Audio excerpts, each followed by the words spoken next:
పాకిస్తాన్ను వణికించిన భారీ ఆత్మాహుతి దాడుల వెనుక సంచలన విషయాలు వెలుగులోకి వస్తున్నాయి. బలూచిస్తాన్ లిబరేషన్ ఆర్మీ చేపట్టిన ఆపరేషన్ హెరోఫ్ 2.0లో ఇద్దరు మహిళా బాంబర్లు ఇందులో కీలకంగా వ్యవహరించారు. 50 మందిని బలి తీసుకున్నటువంటి ఈ ఘాతుకానికి సంబంధించి ఆత్మాహుతి దాడులకు పాల్పడిన మహిళల ఫోటోలను కూడా బిఎల్ఏ విడుదల చేసింది. బలూచిస్తాన్ లిబరేషన్ ఆర్మీ చాలా స్పష్టంగా ఇద్దరు మహిళలకు సంబంధించిన ఫోటోలు కూడా రిలీజ్ చేసి వాళ్ళలో 24 ఏళ్ల ఆసిఫా, 17 ఏళ్ల మెంగాల్గా తెలుస్తోంది. ఒకరు ఐఎస్ఐ శిబిరాన్ని లక్ష్యంగా చేసుకుంటే ఇంకొకరు తన తండ్రి మరణానికి ప్రతీకారంగా ఈ మార్గాన్ని ఎంచుకున్నట్టుగా చాలా స్పష్టంగా చెప్పింది బిఎల్ఏ. మెంగల్ ఎవరంటే మహమ్మద్ ఇస్మాయిల్ కుమార్తె, బలూచిస్తాన్లోని నుష్కే నివాసి. మెంగల్ తన 21వ పుట్టినరోజున బిఎల్ఏ యొక్క మజీద్ బ్రిగేడ్లో చేరిందని, మెంగల్ 2024 జనవరిలో ఆత్మాహుతి దాడి కావాలని నిర్ణయించుకున్నట్టుగా తెలుస్తోంది. ఇక ఆసిఫాకు సంబంధించిన వీడియో వైరల్ అవుతోంది. దాడికి ముందు ఆమె తన బిఎల్ఏ సహచరులతో కలిసి పాకిస్తాన్ ప్రభుత్వాన్ని ఎగతాళి చేస్తున్నట్లుగా ఒక వీడియో కూడా సర్క్యులేట్ అవుతోంది.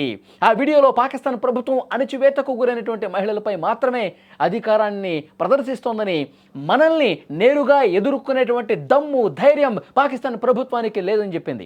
అందుకు వాళ్ళ సామర్థ్యం సరిపోదని ఆసిఫా చెప్తోంది. ఆ వీడియోలో ఆసిఫా ఒక తుపాకీని కూడా చేత్తో పట్టుకొని బిగ్గరగా నవ్వుతున్నటువంటి ఫోటోలు, వీడియోలు ప్రస్తుతం సోషల్ మీడియాలో వైరల్ అవుతున్నాయి. ఇద్దరు అమ్మాయిలు పాక్లోని 50 మందిని మట్టు పెట్టడం, అందులో 17 మంది సైనికులు కూడా ఉండటం తీవ్రంగా చర్చనీయాంశమైంది. ఈ దారుణ ఘటనతో పాకిస్తాన్ ప్రభుత్వం ఒక్కసారిగా ఉలిక్కిపడింది, ఉక్కిరిబిక్కిరవుతోంది. బలూచిస్తాన్ దాడులను అత్యంత సీరియస్గా ప్రస్తుతం పాక్ సైన్యం తీసుకుంది. ప్రతీకార చర్యలు కూడా దిగింది. ఇందులో భాగంగా 140 మంది తీవ్రవాదులను ఏరివేసేందుకు ఒక భారీ యాక్షన్ ప్లాన్ను కూడా రెడీ చేసినట్టుగా తెలుస్తుంది. కానీ కేవలం 40 గంటల్లోనే ఆపరేషన్ పూర్తి చేయాలని లక్ష్యంగా పెట్టుకున్నారు. క్షేత్రస్థాయిలో అందుతున్నటువంటి సమాచారం ఇప్పటికే సైన్యం వేటను మొదలుపెట్టినట్టుగా తెలుస్తుంది. ఏదేమైనా చదువుకున్నటువంటి యువత, ముఖ్యంగా అమ్మాయిలు ఆత్మాహుతి బాంబర్లుగా తయారు కావటం అనేది అక్కడ ఎంతటి ప్రమాదకరమైన పరిస్థితులు ఉన్నాయో కూడా చాలా స్పష్టంగా అర్థమవుతుంది. తండ్రి మరణానికి పగ తీర్చుకోవటం కోసం ఒకరు, వ్యవస్థ మీద వ్యతిరేకతతో మరొకరు, బలూచిస్తాన్కి సంబంధించినటువంటి అమ్మాయిలు ఈ విధంగా ఆత్మాహుతి బాంబర్లుగా తయారు కావటం అనేది అక్కడ ఉన్నటువంటి అసంతృప్తిని తెలియజేస్తున్నటువంటి సిచ్యువేషన్ కనిపిస్తోంది. నిజంగా బలూచిస్తాన్ లిబరేషన్ ఆర్మీ పాకిస్తాన్ ప్రభుత్వం మీద పూర్తిగా ఒక పగబట్టి ఈ విధంగా దాడులు చేస్తున్నటువంటి పరిస్థితి. కానీ బలూచిస్తాన్ లిబరేషన్ ఆర్మీ ఇంత ప్రతీకార దాడులు, ఇంత దారుణమైనటువంటి ఆత్మాహుతి దాడులు ఎందుకు చేస్తోంది అంటే, బలూచిస్తాన్లో స్వేచ్ఛ లేకుండా చేస్తోంది పాకిస్తాన్ ప్రభుత్వం అని చెప్పి ఎప్పటి నుంచో వాళ్ళు నిరసనలకు దిగుతున్నటువంటి పరిస్థితి. బలూచిస్తాన్ లిబరేషన్ ఆర్మీని కేవలం వాళ్ళ స్వార్థ ప్రయోజనాల కోసం పాకిస్తాన్ ప్రభుత్వం ఇక్కడ ఉన్నటువంటి సహజ వనరులను కావచ్చు, ఇక్కడ ఉన్నటువంటి ఖనిజాలను కావచ్చు, ఇక్కడ వాళ్ళకి లబ్ధి కలిగేటువంటి విషయాలన్నీ కూడా వాళ్ళు దోచేసుకుంటున్నారు. కానీ బిఎల్ఏలో నివసిస్తున్నటువంటి సాధారణ పౌరుల్ని గాలి కుదిలేస్తుంది. వాళ్ళు కేవలం ఇక్కడ వనరుల మీదే ఫోకస్ పెట్టి ఈ బలూచిస్తాన్ ఏదైతే ప్రాంతం ఉందో ఇక్కడ పూర్తిగా అభివృద్ధి అట్టడుక్కి చేరిపోతుంది.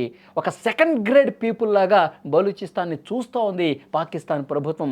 అందుకే వాళ్ళు ఏళ్లుగా ఇక్కడ నిరసన తెలియజేస్తూ ఉన్నారు. పాకిస్తాన్ ప్రభుత్వం మీద తమ గళాన్ని వినిపిస్తూ ఉన్నారు. పాకిస్తాన్ ప్రభుత్వానికి వ్యతిరేకంగా వాళ్ళు మాకంటూ ఒక సొంత దేశం కావాలి, అప్పుడే మాకు స్వేచ్ఛ లభించినట్టు అని చెప్పి అక్కడ ఉన్నటువంటి ఉగ్రవాదులు ఈ విధమైనటువంటి ఆలోచనలతో ముందుకు పోతున్నారు. చాలామంది కొత్త వాళ్ళని, అందులో ముఖ్యంగా మహిళల్ని కూడా ఆత్మాహుతి బాంబర్స్గా తయారు చేస్తున్నటువంటి పరిస్థితి. 20 సంవత్సరాల వయసులో పాకిస్తాన్ ప్రభుత్వం మీద దాడికి దిగుతాను, నేను చనిపోయినా పర్వాలేదు, కానీ 100 మందిని చంపిగానే నేను పోనని చెప్పి ఎలాంటి ఉగ్రవాద భావజాలం ఉందంటే బలూచిస్తాన్లో ఎలాంటి సిచ్యువేషన్స్ ఉన్నాయి, అక్కడ యువత ఏ విధంగా ఉగ్రవాదం వైపు పోతూ ఉన్నారనేది కూడా క్లియర్గా ఈ ఘటన రుజువు చేస్తుంది.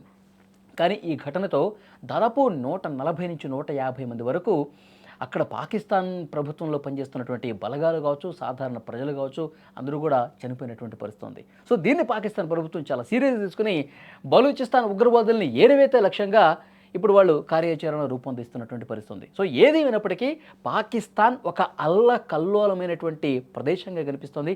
ఎప్పుడు ఉగ్రవాదంతో పేట్రేగిపోయే సిచ్యువేషన్ కనిపిస్తుంది. ఈ పరిణామాలు ఎంతవరకు వెళ్తాయో తెలియదు.